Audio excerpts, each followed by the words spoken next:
Could it be? But me, your man, Louie T, welcome to another brand new episode of the Card Collector Series podcast. I, of course, am your set man, Louie T. Thank you for joining me. I hope that this video finds all of you in great spirits. I hope your Thanksgiving was phenomenal. Mine absolutely was. Hope you enjoyed the 5 F's: food, family, friends, football, and faith in whatever order you like. We're going to have a great topic today, and I also have a card rip that we have at the end of every one of these episodes. This is no different, and it's a familiar friend and face, Prestige NFL 2021. Now, I will say this is the last one of these puppies. I couldn't be more excited about that. We're nearing the end of all of my Prestige products, but Prestige has been good to me. This isn't like Elite where I'm just like, I can't get rid of them fast enough because I've gotten nothing from them. Elite has blessed me. So I'm hoping that we get something out of this. This is a farewell, value pack rip. Send us off with a tremendous standing ovation here. You know what I mean? Send us off with the proper, hit in this pack. We'll see if we get that later on at the end of the show. And if you don't really care to hear the topic we'll discuss today, feel free to fast forward to the pack rip at the very end. But with that said, I've talked about different things in the game that have been eye-opening or things that I'm, somewhat, disappointed in, or, things that irk me in the hobby and in the game since I've gotten back in. I've talked about some things that I've enjoyed. And, I don't know if I've touched on the biggest surprise for me since getting back in the game. Obviously, there was a huge gap in time from when I collected as a kid to when I got back in as a full-blown adult. So, you're talking every bit of 2 decades. I probably stopped collecting cards right as I went into high school. So you're talking about, every bit of 14, 15 years old. I don't get back into the collecting space until I'm, 34, 35 years old. So again, you're talking about 2 decades essentially.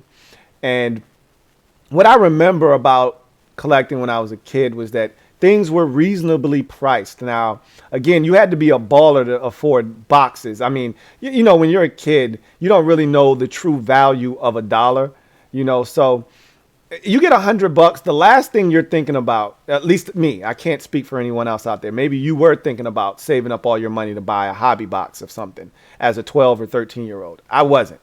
I get $100. I'm thinking about buying me some kicks or some gear or buying the latest, PS2 game or whatever the case may be. I wasn't thinking about spending the entire $100 on, having that go towards a hobby box. But even the hobby boxes were expensive, but they were still within reason. You just had to have some money to do it. And even the packs back then, super cheap. You could get a hobby pack for super cheap. Go to the flea market, buy a couple of hobby packs, and I don't know, maybe there was retail packs back then. I can't confirm nor deny that, but I feel like it was just hobbies back then. There were no retail releases. Well, I could be wrong about that, but either way, I didn't feel like, it was so hard to get your hands on hobby packs. Everything was hobby.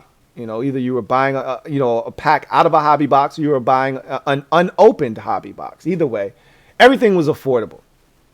I think one of the biggest surprises for me has been, and this isn't the one that I'm choosing, but there's several, the price of everything and how expensive it's gotten and the saturation of the market. I'm a part of that though, because people like myself came back into this thing when you saw that there was money here to be made, but you also missed it. It was nostalgic. And again, I'm a part of the oversaturation, if you will. I don't think the card market is oversaturated, but I do think there is a saturation, and I'm a part of that. I can acknowledge the fact that I haven't been here the entire time. I am an outsider to those who have been doing this their entire lives or have been doing it for the last 20, 25, 30 years. Someone like me, you probably cut your eye at, like, hey, get out of here. You just got here. But it is what it is. I acknowledge that I just got here not too long ago, but I'm not brand new to the game. I'm just being reintroduced to it again.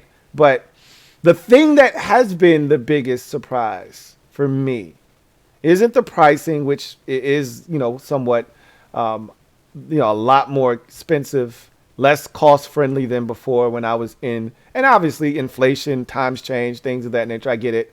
Everybody's looking to make a buck. I understand that. And there's a lot of money to be made in this space, and everyone's looking to get their hands on it. It's not the popularity, because that pretty much grew and went through the roof. I think we're going to start to see it kind of curtail itself and maybe correct itself. The market usually does that. But the popularity of it was crazy when I got in right around, the pandemic time. And that made everything else, really, really expensive. But that's not the thing. The thing that is the biggest surprise for me is the sheer competitiveness of everything involving collectibles, specifically cards in general.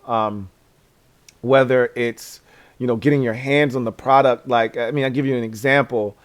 First of all, while I'm here, and I don't want to forget, let me give a huge shout out to my guy, Sean Hawk. Really do appreciate my guy, Sean, for always looking out for the kid when it comes to, getting cards online, and specifically on Target.com. So, we've had discussions about Target and, the availability of cards there, and having to have a red card, this, that, and the third. Well, Sean Hawk has been on top of it from, the time I've started doing this, and when he's gotten into the game. And he got into the game about, a couple months ago or so. Maybe it's been a little bit longer than that. And he's been on top of the Target thing, and he's always let me know, and he sent me the link as soon as he sees something on Target.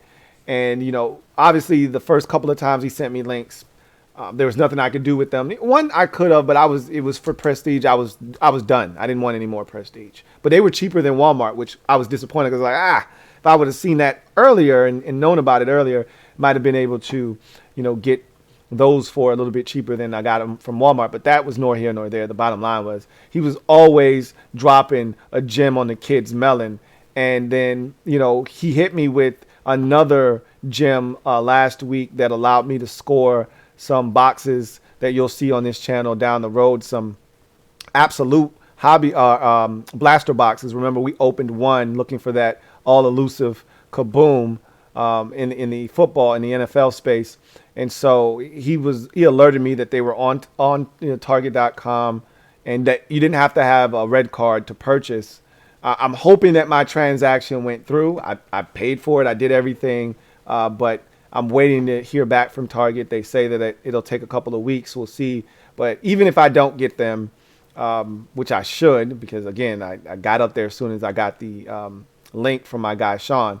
I just want to say thank you again, man. I can't thank you enough for your support, and always looking out for me, thinking about me. When a lot of people are out here for self, you're out here, looking out for me and making sure that I'm not out of the loop. So thank you again, Sean Hawk. But the competitiveness of getting cards is crazy. That's the thing I think that has surprised me the most.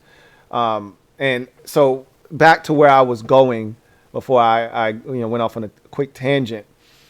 I signed up for Panini Direct. I think if you're serious about getting cards outside of the retail, online, or in, your local store space, you have to sign up for the, Panini Direct app. I just think it's the best way to go about it, especially if you, like myself, are looking to score hobby boxes for the LO.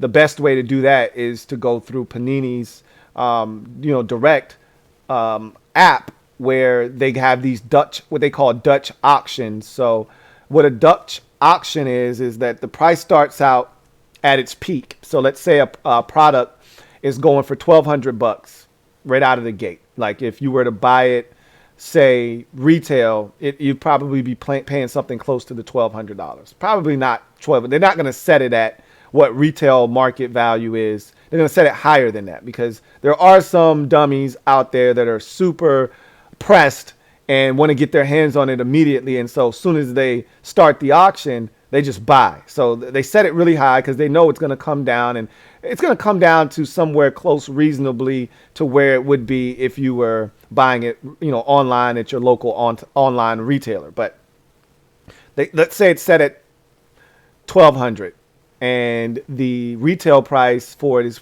right around 850. So every 5 minutes, the price goes down in certain increments. It might be, 33 bucks, or it might be $66 every 5 minutes, and it'll keep going down until it hits a certain point. So that certain point for that particular product that started out at $1,200, it might be 400 bucks if it gets all the way to the very end.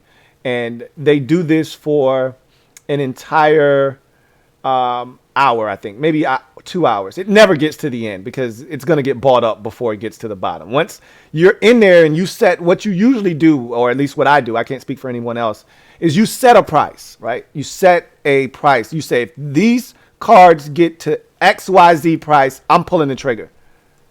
And so you wait for that thing to go down, and you keep waiting for it, the price to go down, and for it to keep dropping. And every 5 minutes in that Dutch auction, it drops. And in the next 5 minutes, it drops again, and it drops again, and it keeps dropping until all of the product is sold. Or the time runs out, and then it's just that last price, $400. It'll just sit there, and it'll be on the site for that price. But again, if it's a highly sought after product, it's not going to make it to the end of the auction. Never does. So anyway, I'm surprised at just how competitive it is for all of this stuff. So you'll go up there for one of these auctions, and you're thinking, okay, there's no way that a product that started at $1,000, there's no way all of them will be gone by the time it hits 700. And, maybe that's still on the high side. I always try to tend to go, I go with the mindset of, here's my number, and I'm not moving off the spot. I'm not wavering. If I can't get it at my price, I won't get it. And I'm okay with that. There's certain ones where you're like, I really want this. And I may go a little bit above what I really want to pay, but I really want this. But for the most part, I go up there. I got a price. If it hits that price, I'll pull the trigger. If it doesn't hit my price, if it's gone by then, so be it. I just won't get it. It wasn't meant for me. So it's just so competitive, though. There's always someone up there that's super thirsty, and it's gone way before you get a chance, right? Then, you look at what I've gone through in the wild, as we like to call it, hunting for cards in the wild. And there's all these places now, which this is what I talk about with the saturation, more than ever before, that are selling cards because they see that this is a lucrative market. Like, why bypass an opportunity to make more money, right? If you're a Cracker Barrel, why pass up an opportunity to make some more money on the side? It's not going to kill you to put a little basket off to the side with a few cards in it. If someone's going to come in and buy it, sure, why not? You sell everything else under the sun, right? And same thing with Hobby Lobby and all the other places that I've had my mind blown that it sells cards, grocery stores and all these places that you didn't think initially sold cards. Yeah, they sell cards too. But they don't ever have any. Why? Because there's always someone out there that's more desperate, more hungry than you are. And I'm all about competition. I live for competition. So I'm not backing down, and I'm not complaining about the level of competition. If you want it bad enough, then you've got to make the sacrifice to go out and get it. I'm just not willing to go and be at the first one in a store at 6 a.m. to try to score cards. If that's what I got to do, then I'm just going to miss out, right? But the competition level is so high for the products in the wild and the products on Panini Direct, because you're going to get it cheaper there than you're going to be able to get it at. Once it's gone off of their site and they release it to the online retailers, you're getting marked up. You already know that. We've talked about the markup. It's real on these, card retailers that you stumble upon, whether it's Steel City Collectibles or it's Dave and Adams Card World, or, it's one of these sites, that you're on. You're going to pay that markup. They're going to get theirs, right? Like, they can't just sell it to you for the price they bought it for. They won't make any profit off of it. So, trying to find them somewhere else, it's super competitive. Super competitive. And then, what else is competitive? Well, you get a hit. Oh, you got your Zion Silver rookie card out of the Prism pack, and you're feeling good about it. And you're like, man, This is a great hit. I'm going to sell this thing. Well, guess what? Get in line with the other 817 people selling Zion silver prisms on eBay. Like, the competition is crazy. You know, people see the card collecting space as a way to make quick money. Some people see it as an investment, like I do. You know, I see it as a number of different things, and I've already explained this. I see it as fun. I enjoy doing this. I see this as an investment, something that you can hold on to and maybe sell in the future. And I do see this as something that could be entertainment. You know, opening cards up online and, you know, watching other people do it is entertaining. And then also, I see it as a way to flip. You can flip. You can make money quickly. You can add cards to your collection and not get rid of them and be able to look. I enjoy doing that as well. Now, I have cards in my collection that have no intentions of selling. But the competition to sell something that you have is crazy because much like everything else in life, everyone's looking for a deal. I'm looking for a deal. You know, I'm always looking for a deal. And if you and 15 other people are selling the same card and they're relatively in the same, and this is the thing you don't know, right? I don't know what kind of condition your card is in. You know, you're going to take a little photo of it or whatever, but I can't really assess the card's, state till I actually see it in person, which is why I'm not a big fan of purchasing things online. I want to see it. I'm old school. I want to see it. I want to touch it. I want to feel it. I want to know what I'm getting. But in the same breath, you know, that's how business is done now. So you have to acquiesce. And there's 15 people selling the same card. I'm just going to go with the person that's selling it for the cheapest. Who's willing to let it go for the least amount? That's the person you buy it from. You know, this person's selling it for 25 bucks. This person's selling it for 27. This person's selling it for 30. And everybody else is selling it for 35. Well, I'm going to the guy that's selling it for 25 bucks first and seeing what he's talking about. And then you also got to take into consideration the person that's selling it for 30 bucks may not be charging you shipping and handling, and the person selling it for 25 may. So it may actually make that person's card that's selling it for 30 cheaper. But I said all of that to say this. It's competition everywhere to get the cards, to sell the cards. There's competition everywhere. And that's the thing right now that has boggled my mind is that I find out Hobby Lobby has cards. I get to Hobby Lobby and Hobby Lobby doesn't have any cards because they're all sold out. They had some, but they're gone now. Okay. And that's the thing that I always just laugh about. It's like, wow, it's super competitive out here in these streets. But I'm all for it. I get it. I understand it. And I've had my share of luck. I'm not going to sit here and complain because I've had my fair share of luck. But the competitive nature of the card collecting space, the hobby, is the thing that has surprised me the most. What says you? What has surprised you the most since getting in for the very first time or getting back into it? Or, you know, you were a collector. You're not as much anymore, but you're watching it from afar. What surprises you the most about the hobby as it is right now? Love to hear from you down in the comment section of this video. So Prestige 2021, our final value pack. I can't say that I'm not excited to get this done and over with, but I'd be lying to you if I said I'm a little sad too, because like I said, Prestige has been really good to us. I'd like for Prestige to send us out on a great note because it's been so good to us. So I'd like to get something noteworthy in here, but I won't hold my breath. We'll go through these quickly because we know we got a bunch of base. So Robert Woods, Jared Goff, DeMarcus Lawrence, Tyler Boyd, Clyde Edwards-Helaire, Chris Godwin, Darren Waller, Russell Wilson, Chase Young, Julian Edelman,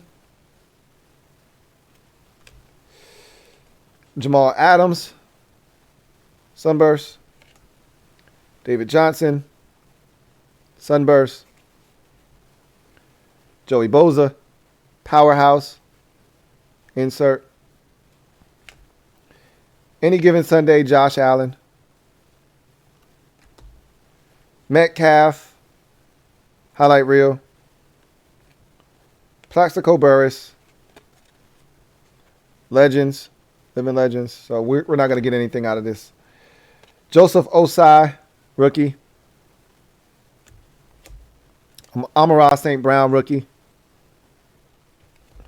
Joe Tryon, Shuryinka, rookie. Chuba Hubbard, rookie. And the rest of these will be base cards. Bradley Chubb. Khalil Mack.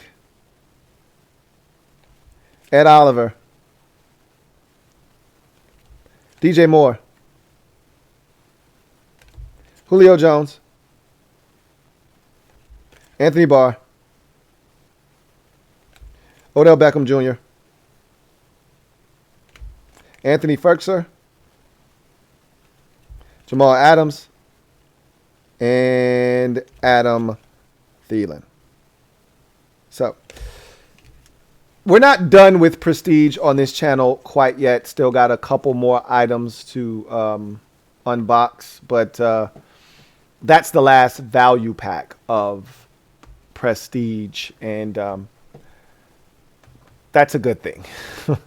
So, that's going to do it for me, your man, Louie T.